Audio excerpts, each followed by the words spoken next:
Everyone, divine touchable seven में आप सभी का स्वागत करती हूँ। मैं हूं निधि। कैसे हैं आप? आई होप आप सभी स्वस्थ होंगे, सुखी होंगे और सुरक्षित होंगे। आज की जो रीडिंग है वो कलेक्टिव जनरल रीडिंग है, टाइमलेस रीडिंग है। टॉपिक आपकी पर्सन की करंट फीलिंग्स आपको लेकर के इस समय क्या है हम यहाँ देखेंगे। आपको रहना है पॉजिटिव, कर देना है वीडियो को लाइक, चैनल को सब्सक्राइब अगर अब तक नहीं किया है तो।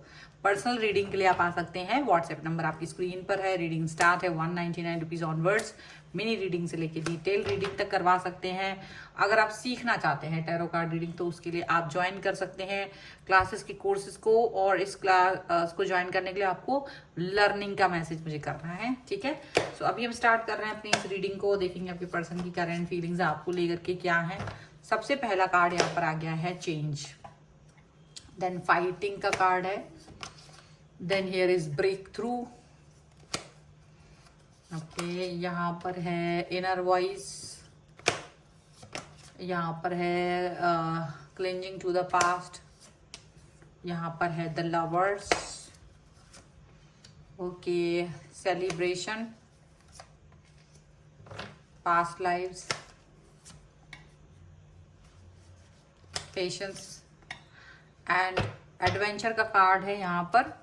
और यहाँ पर है aloneness, okay, and here is the existence and the dream. तो देखिए सबसे बड़ी बात है कि आपके जो पर्सन है वो आपको अपने सपने में देखते रहे हैं, वो आपको अपने सपनों में देखते रहे हैं जस्ट, और यूनिवर्स से आपको लगातार मांगते रहे हैं और अकेलेपन में जीते रहे हैं। ये लॉन्ग डिस्टेंस रिलेशनशिप हो सकता है आप में से कई लोगों का, प्लस कई लोगों के लिए हो सकता है कि आपके पर्सन कभी भी एक्शन नहीं ले पा रहे होते थे, तो उनको ये फील होता था कि वो आपके लिए कुछ कर नहीं पाएंगे। मतलब हो सकता था आप दोनों एक नहीं हो पाओ, ऐसा उन्हें लगता था। लेकिन अचानक से जब जैसे वो इस चीज पर उन्होंने फोकस किया है, अचानक से उन्होंने अकेलेपन में इस चीज को फोकस किया है। अकेले में मैनिफेस्टेशन जब भी वो करते हैं तो वो सिर्फ आपको अपने सपनों में देखते हैं, वो सिर्फ आपके साथ अपने फ्यूचर को देख रहे होते हैं। तो ये वाली चीज जो है ना उनको कहीं ना कहीं विचलित कर रही थी। ये चीज कहीं ना कहीं उनको थोड़ी सी दिक्कत दे रही थी, कहीं ना कहीं उनको प्रॉब्लमेटिक सिचुएशन में डाल रही थी कि मैं कैसे इस सिचुएशन से बाहर निकलूं, मैं कैसे अपने आप को ये पर्सन से दूर रखूं, क्योंकि वो दूर रह नहीं पा रहे थे। उनको लगा था कि ये इम्पॉसिबल है, क्योंकि पहले तो उन्होंने कोशिश की, उन्हें लगा नहीं हो पाएगा, दूरी बनाई, डिस्टेंस मेंटेन किया, बट नहीं लग रहा था उन्हें कि वो आपसे दूर रह पाएंगे। और इसी की वजह से उनको ये चीज फील हुई कि वो नहीं रह सकते आपके बगैर। और ये बहुत बड़ा चेंज खुद में उन्होंने पाया कि आप उनके लिए ही बने हो, ये चीज उन्होंने पाई। और उनको ये लगा कि जब आप उनके लिए ही बने हो तो इसका मतलब है कि डेफिनेटली ये पर्सन आपको अपनी लाइफ में लेकर के आना चाहते हैं। तो अब इस चीज के लिए इतना आसान नहीं होगा, उनको एक्शन लेना पड़ेगा, उनको फाइट करना पड़ेगा। तो फाइटिंग स्पिरिट उनके अंदर आ गई, क्योंकि उनको लगा कि या तो आप उनके हाथ से चले जाओगे, कोई दूसरा व्यक्ति आपको ले जाएगा, कोई थर्ड पार्टी, और वो हाथ मलते रह जाएंगे। तो वो ये नहीं करना चाह रहे थे। उनको लगा था कि वो आपको किसी और के साथ जाते हुए नहीं देख पाएंगे, वो आपको किसी और के साथ में नहीं देख सकते हैं किसी भी कीमत पर। तो उन्होंने कहा कि अब डू एंड डाई वाली सिचुएशन आ गई है, और अब मुझे ये सिचुएशन में आर पार वाली लड़ाई तो लड़नी ही पड़ेगी। और यही चीज हुई है, ब्रेक थ्रू। ये जो भी बाउंड्रीज थी, जो भी वजह थी जिसकी वजह से ये इनको, वो सिर्फ आपको सपनों में देखकर ही खुश रहते थे, उनको लगा नहीं ये रिलेशन ऐसा वैसा नहीं है, क्योंकि मुझे अकेले में भी इसी व्यक्ति के बारे में सोचता हूँ या सोचती हूँ, मैं इसी के बारे में सोच रही हूँ। ये पास्ट लाइफ रिलेशनशिप है हमारा, ये पुराना कनेक्शन है हमारा। और अगर ये कनेक्शन पुराना है तो इसका मतलब है कि मुझे इस व्यक्ति के साथ में ही कनेक्ट होना है, मुझे इस व्यक्ति के साथ ही जुड़ना है, मुझे इसी से प्यार दिखाना है, मुझे यही व्यक्ति अपनी लाइफ में चाहिए है। तो जो वो रियलाइजेशन जो इनको हुआ है ना, ये आपके और इनके बीच के रिश्तों को दिखाता है, ये आपके और इनके बीच के कनेक्शन को दिखाता है कि ये आपसे डिस्टेंस में नहीं रह सकते, ये आपसे डिस्टेंस में नहीं जा सकते हैं किसी भी कीमत पर। और इसीलिए इनको ये चीज फील हुई कि इनको आपसे जुड़ना है, इनको आपसे कनेक्ट होना है, इनको आपके लिए ही सोचना है। तो डेफिनेटली ये पर्सन इन्होंने अपनी इनर वॉइस को सुना, और उस पर इनको लगा कि चाहे वो पेशेंस रखना पड़े, लेकिन सिर्फ आपको पाने के लिए पेशेंस रखेंगे, बाकी वो किसी चीज पर पेशेंस नहीं रखेंगे। और अपनी सारी हदें तोड़ दी हैं, और आपकी तरफ आ रहे हैं, क्योंकि वो आपको किसी और के साथ नहीं देख सकते। उन्हें लगा कि ये बेवकूफ़ी होगी, अपने हाथ पर हाथ रख के बैठना बेवकूफ़ी होगी, और फिर इसको रोना बाद में कि ये पर काश मेरे साथ होता, काश मेरा ऐसा होता, काश मेरा वैसा होता। तो वो काश वाली सिचुएशन में पहुंचना नहीं चाहते। उनको लग रहा है ठीक है, जो है सो है, एडवेंचर ही सही, अब मुझे इस रिलेशन में वर्क करना है तो करना है, मुझे इस पर काम करना है तो करना है, मुझे ऐसा लग रहा है तो मुंह में करके ही रहूंगा या रहूंगी, ऐसा उनको फील हो रहा है। और ये इस वाली सिचुएशन से बाहर अपने आप को फील करना चाहते हैं।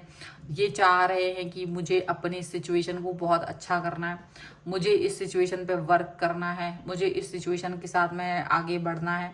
तो इसीलिए वो जो रिलेशन में चीज़ें हैं वो ब्रेक थ्रू की तरफ जा रही हैं, वो रिलेशन की तरफ जा रही हैं, वो आगे बढ़ने की तरफ जा रही हैं, यहाँ पर ऐसा लग रहा है। ठीक है, और ये पर्सन अपनी उन मजबूरियों से वो मजबूरियां ही इनकी ताकत बन गई हैं। जो मजबूरी थी ना वही इनकी ताकत बन गई है, वही सोच जहां ये अपने आप को फील करते थे कि कुछ नहीं कर पाएंगे, वही इनकी ताकत बन गई है, वही इनके लिए इंपॉर्टेंट बन गई है। यहाँ पर ऐसा दिख रहा है। चलिए कुछ और कार्ड्स के थ्रू भी हम देख लेते हैं यहाँ पर और क्या निकल के आ रहा है। Angels, universe and divine please guide करिए मुझे, और बताएं जो मेरे व्यूवर्स हैं उनके पर्सन उनके बारे में और क्या सोच रहे हैं, क्या चल रहा है उनके मन में इस समय पर, किस तरीके की सोच है। सो यहाँ पर है स्पिरिचुअल ग्रोथ, यहाँ पर है फॉरगिवनेस एंड अंडरस्टैंडिंग, यहाँ पर है कट द कॉर्ड्स, एंड यहाँ पर है डिवाइन टाइमिंग। ओके, और यहाँ पर है एंजेलिक प्रोटेक्शन का कार्ड। डेफिनेटली ये पर्सन आपके साथ में जुड़े हैं, इनको एंजेलिक प्रोटेक्शन मिला हुआ है, और ये अपना स्पिरिचुअल ग्रोथ कर रहे हैं, ये आगे बढ़ रहे हैं, स्पिरिचुअली ग्रो कर रहे हैं, स्पिरिचुअली आगे बढ़ रहे हैं, यहाँ पर ऐसा दिख रहा है। और डेफिनेटली ये अंडरस्टैंड कर रहे हैं और हमेशा की तरह आगे बढ़ते हुए जा रहे हैं, भूल रहे हैं सारी चीज़ों को, पुरानी अगर कोई भी बात है जो अच्छी नहीं थी तो उसको भुला करके आगे बढ़ रहे हैं। यहाँ पर ऐसा लग रहा है, इनको लग रहा है कि इन्हें अपने कॉर्ड्स को, जो पुराने कॉर्ड्स रहे हैं, जो पुरानी सोच जिसकी वजह से ये एक्शन नहीं ले पा रहे थे, ये उसको कट कर चुके हैं, ये कट करके आगे बढ़ रहे हैं आपकी तरफ, निगेटिविटी को हटा करके आपकी तरफ आगे बढ़ रहे हैं, पॉजिटिव हो रहे हैं। और ये सचमुच डिवाइन टाइमिंग है, क्योंकि इनके हिसाब से नहीं चल रहा है, अचानक से सारी चीजें बदल गई हैं, अचानक से सारा परिवर्तन हुआ है। क्योंकि पहले ये सोच रहे थे कि ठीक है चला जाने दो, ये पर्सन ठीक है मेरी लाइफ में आया, मैं खुशकिस्मत हूँ, मुझे अच्छा लगा ये पर्सन से मिलके। बट इन्होंने बाद में ये रियलाइज किया कि चाहे ये जितना दूर भाग रहे उतना ही आपकी याद आ रही, जितना दूरी पर जा रहे उतना आपको मिस कर रहा है, जितना डिस्टेंस मेंटेन करने की कोशिश कर रहे हैं ये कर ही नहीं पा रहे थे। तब इनको लगा कि ये शायद ऐसा वैसा रिश्ता नहीं है, ये कुछ इम्पोर्टेंट है, ये कुछ है जिसकी जो चाहता है कि मुझे ये रिलेशन चाहिए है, जिसकी वजह से मुझे कुछ तो करना पड़ेगा। तो वो सारी चीजें, वो सारी बातें इनको समझ में आई, और उसकी वजह से ही ये पर्सन आपके साथ में कनेक्ट है, उसकी वजह से ही ये पर्सन आपसे जुड़ाव फील कर रहे हैं, उसकी वजह से ही ये पर्सन, इनको ऐसा फील हो रहा है कि ये पर्सन आपके साथ में कनेक्ट होना चाहते हैं, आपके साथ में जुड़ना चाहते हैं, आपके साथ को फील करना चाहते हैं। और वही रीजन है कि ये पर्सन आपको छोड़ना नहीं चाहते थे किसी कीमत पे। मतलब जो पहले इनको लग रहा था कि ये शायद भगवान चाहता है कि मैं आपसे दूर हो जाऊं, वही चीज इनको लगने लगी नहीं, भगवान चाहता मैं आपको अपनी लाइफ में लेकर के आऊं, मैं आपके लिए काम करूं, मैं अपने रिलेशन पे वर्क करूं। इसलिए जो वो नेगेटिविटी थी, जो इनको सोचती थी, जो पीछे की तरफ धकेल देती थी, उस पर ये काम कर रहे हैं। और ये अचानक से स्पिरिचुअली ग्रो भी कर रहे हैं, क्योंकि अचानक से जब आप यूनिवर्स पर भरोसा करने लगते हैं ना, तो आप स्पिरिचुअली हायर लेवल पे पहुंच जाते। तो यही चीज हो रही है कि इन्हें लगा कि नहीं, अभी शायद चीजें मेरे स्पिरिचुअली ग्रोथ की तरफ मुझे लेके जा रहे हैं, और मुझे वही करना चाहिए जो सही है, मुझे उसी पर वर्क करना चाहिए जो अच्छा है, जो सही है। तो इस तरीके से ये पर्सन आपके और अपने रिलेशन के बारे में सोच रहे हैं, इस तरीके से ये पर्सन आपके और अपने रिश्ते के महत्व को समझ रहे हैं, यहाँ पर ऐसा लग रहा है। और ये है बहुत ही खूबसूरत सी रीडिंग। अगर आप इस पे क्लेम करना चाहते हैं, वीडियो लाइक कर दीजिए, चैनल सब्सक्राइब कर लीजिएगा अगर अब तक नहीं किया है। तो पर्सनल रीडिंग के लिए आप आ सकते हैं, व्हाट्सएप नंबर आपकी स्क्रीन पर है। रीडिंग स्टार्ट है 199 रुपीज ऑनवर्ड्स। मिनी रीडिंग से लेके डिटेल रीडिंग तक करवा सकते हैं। अगर आप टैरो कार्ड रीडिंग सीखना चाहते हैं तो मुझे व्हाट्सएप पर लर्निंग का मैसेज करें। आपको ये वीडियो कैसा लगा मुझे कमेंट बॉक्स में जरूर बताइएगा। आप मुझे इंस्टाग्राम और मेरे दूसरे चैनल्स पर फॉलो कर सकते हैं, सभी का लिंक आपको डिस्क्रिप्शन बॉक्स में मिल जाएगा। मिलते हैं एक नई रीडिंग के साथ जल्दी, तब तक देखते रहिए divine tarot 777। Thank you for watching, bye.